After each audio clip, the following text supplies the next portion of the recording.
পাগল হয়ে আছি তোরই কারণ, সাথে করে এনেছি নেই মন তোর হাসির ছল, তোর চুলের দল আমাকে কেড়ে নেয়। তোর চোখের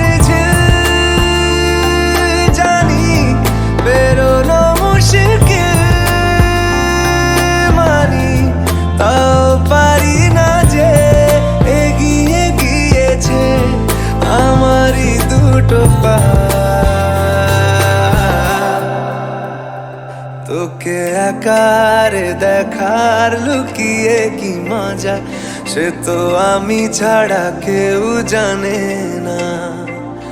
তোকে চাওয়ারা পাওয়ারা নয় রে সোজা, সে তো আমি ছাড়া কেউ জানে না।